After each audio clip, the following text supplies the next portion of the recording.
Deportations hit a 10-year high. Let's take a look at the numbers. As President-elect Donald Trump promises the largest mass deportation effort in the nation's history, a new report by ICE shows the number of deportations in the last fiscal year may be higher than most anticipated. More than 271,000 migrants were deported by U.S. Immigration and Customs Enforcement in fiscal year 2024, which ended in September, according to the agency's report released Thursday. Nearly 89,000 deportees had criminal charges or convictions, according to ICE, with fewer than 1% arrested for homicide. A significant increase compared to the year prior, when ICE reported 142,000 deportations. It's the largest number of deportations since President Obama deported nearly 316,000 migrants in 2014. It's a drop in the bucket considering under the Biden administration, U.S. Customs and Border Protection numbers show agents encountered more than 11 million migrants in the last 4 years. It's unclear how many gotaways made their way into the interior of the country. CBP And we'll take a look at those numbers because there have been a lot more crossings under Biden than Trump. And we'll look at how many ICE removals from the interior are part of that number as compared to Trump. agents encountered more than 2.9 million migrants this year, with 2.1 million of those encounters at the U.S. southern border alone. President-elect Donald Trump is set to be inaugurated in 1 month, and his incoming border czar, Tom Homan, said earlier this week Trump's deportation plan will start on day one. For Straight Arrow News, I'm Lauren Taylor. All right, so while that is good, I mean, of course, am I happy that the numbers increased to over 271,000? Of course I am. But here's a graph right here showing border encounters for Trump and Biden. I mean, it's not even close. If you look at total encounters, Trump is at 2.4 million for the first 4 years of his first term, from 2017 to 2021, and Biden's at about 10, 11 million. So yeah, of course, 271,000 is a good number, but how many have come across the border? You still have the CBP One app or whatever it's called. People get into the country that way, so numbers look like they're a lot smaller as far as crossings over the past 12 months. Now let's take a look at the interior numbers. ICE removals for the interior. It said it's from Fox News. These numbers also include removals of those encountered by Customs and Border Protection, which typically make up the vast majority of ICE deportations.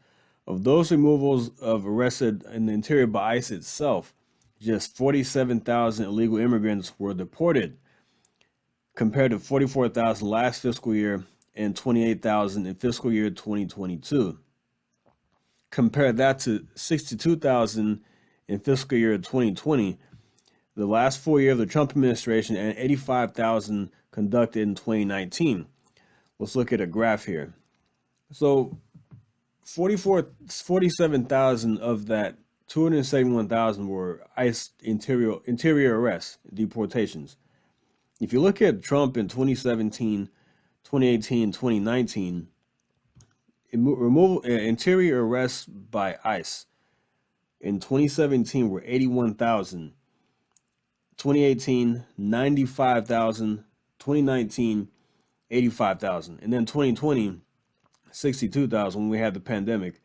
So you look at total numbers of 226,000 2017 for deportations, 256,000 for 2018, and 267,000 for 2019. And then 2020, with the pandemic, 185,000 removals, and then interior removals, 62,000. So when you had less people crossing, under Trump, and you had a higher removal rate of the interior, of ICE going in and arresting people and getting them out of the country. And look at this, Biden, it's like night and day. So yes, while they're trying to make this as some kind of victory, I've looked at other news outlets, and they're making this seem like it's some kind of victory lap under Joe Biden. He's beating Trump. He's outpacing Trump's tough stance on the border, on ICE removals, etc. Well, if you just look at the numbers on the face value of removals, it looks like he's doing a great job. But you look at people crossing the border, ICE going inside and taking people out.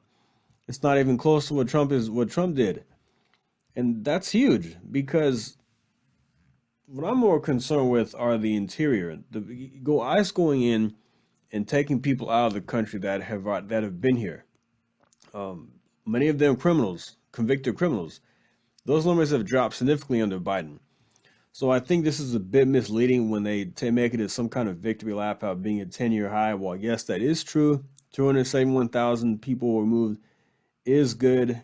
It is an increase from 2023, 100 almost 140,000 increase, and way higher than 2022 when it was only 72,000. But you still have a wave of people coming across the border.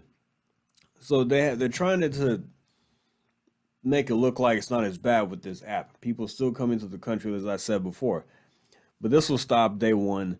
It'll at least slow it down dramatically. And I'm hoping that we can get back to this graph right here.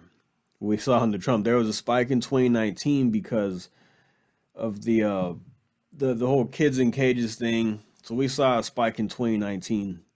The whole controversy was going on. But you can see it was pretty stable under Trump, comparatively speaking. And Trump really focused on those interior removals. As you can see, a large percentage of the deportations came from interior arrests, and that's what you want. Of course, it's good to turn people away at the border when you catch them at the border and you deport them because you're not letting certain people inside the country. But Trump had a much more balanced number of interior removals and people removed who just entered across the border. So yeah, I want to share that with you, give you some numbers, which I'm looking forward to seeing what it looks like in 2025, the first fiscal year, 2025, under the next Trump administration. Keep you updated, like and subscribe. See you next time. Thank you. Take care.